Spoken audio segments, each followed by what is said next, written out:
So let's talk about confidence intervals and just kind of give an overview of what that is.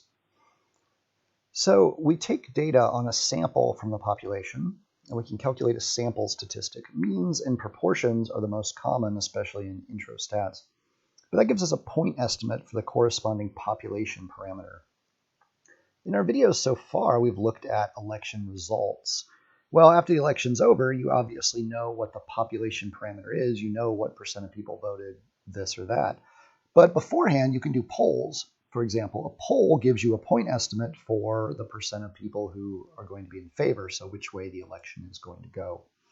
So right now, you might have a situation where you have a sample of likely Oregon primary voters. The Oregon primary is, I think, May 19th, 2020.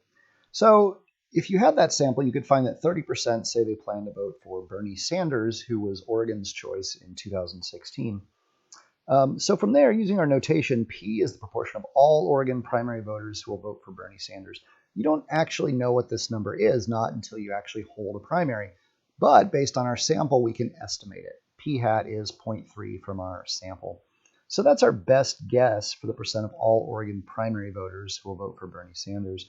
But the problem is that if you have another sample, even if it uses the same methodology, it's going to give a different value, not because the sample is biased, just because it has different people in it, and therefore the result will be a little bit different. It's probably going to be pretty close, but it's going to be a little different. So from there, we get this idea of coming up with an interval estimate. Instead of a point estimate, give an interval estimate. So instead of saying 30%, you say, okay, well, maybe it's between 28 and 32%. So kind of giving an idea of what the spread on that is. Could be as low as 32. 28 could be as high as 32. In mathematics notation, you write these intervals like this. They're open intervals. So use the parentheses, low number, comma, high number. And larger samples should give us smaller intervals because the law of large numbers tells us that larger values of n will give us basically our randomness should tend towards whatever the true value is. But the other thing we have is confidence level. Because in any random process, there's a chance for an unlikely result. You know, you could flip a coin 10 times and get heads all 10 times. It's not very likely, but it could happen. If that does happen, you're going to think that coin is pretty biased. So there's a chance our point estimate is way off, not because we did anything wrong, just because of sampling. So if it is way off, we won't know that, and even a very wide interval will miss the true population proportion. So just going back to these numbers, your point estimate was 0.30, but maybe that's way off. Maybe it's really 0.45. Your sample was just really low because of random chance, in which case this interval would miss it entirely. But when you put all this stuff together, you end up with an interval that you calculate. The calculations are not very difficult.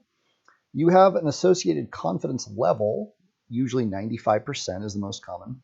And then you have an interpretation like, we are 95% confident that the, and then it depends on the situation and parameter, is between low end and high end. So you end up with a sentence like, we are 95% confident that the proportion of all Oregon primary voters who support Bernie Sanders is between 28% and 32%. So we're giving an interval estimate. The point estimate is right in the middle of those two numbers. And you come up with a confidence level that admits that it could be lower than this or it could be higher than this. And now in the next video, we'll look at the calculations for an example.